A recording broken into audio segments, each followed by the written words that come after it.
Ngizisabingelele useyedwa udokotela Uyahlehla ngikhona ngawo eNewcastle osizweni e7334. Ngindlulisa nje ukubonga okukhulu ngeweekend lesisuka kuyo ngihambe kahle kakhulu lapha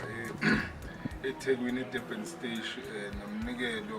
wahamba kahle kakhulu nabantu bayiphatha kahle kakhulu. Ngiphinde ngithi ngibonga futhi nalaba futhi labade ngiye kubo ukuthi behlisa umoya balalelane bathobelane baphinde nami futhi bangithobele kokade ngikusho kubo.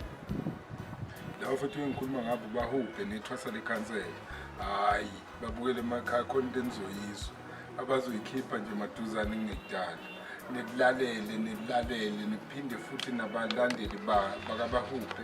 abalandeli bethwasa lekhansela niphinde uyazi lento engibone niyenza lapha neDurban Station inhle kanjani into nje enomncwabo phakathi into enomncwabo involve into nje evumelana nami njengoba nje mhlale ngushumayela ngukunxusa ngutusa futhi ukuthi ngaso sonke isikhathi sengathi ngingaba nokuthula sengathi ngihamba kahle.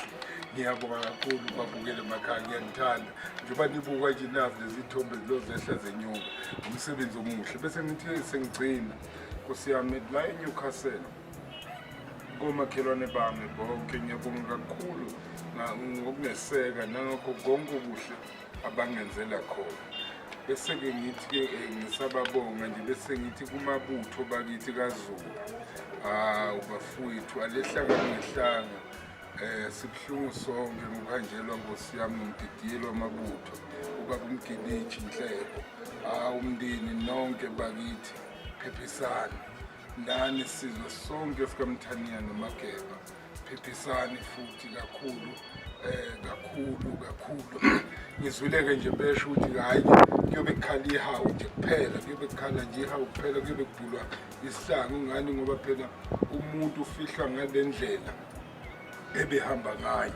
yiloko nje bengingakusho ngithi mzwaka Nongoma sinani nonke njengoba nje nani nikhala nilila nabafowethu bonke Nkosi yami sebefikile bayobhonga emswaneni njengoba senifikile nibhonga emswaneni nje nisibhongele sonke bafowethu khona phela sisakuhlonipha asisho ukuthi sidini kodwa khona nje lokho sisakuhlonipha lo sikulayelwa yilo baba lo oliphezulu ukuthi-ke kodwa ngomgqibelo ngoba ngizwile Nkosi yami umfowethu lapha noMacengwane ungizwe emculo ethi ngomgqibelo noma kanjani mhla ka-13 asiyeni khona siyofihla kukamndeni kodwa-ke ngikuzwile bakushilo lokuyahamba ukuthi hhayi lobe lidlumulo hhayi ngiyafisa nami ukuthi asimelekeleleni asenze njengoba eshilo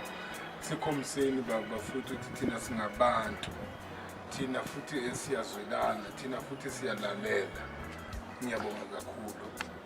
nibusiseke emakhaya.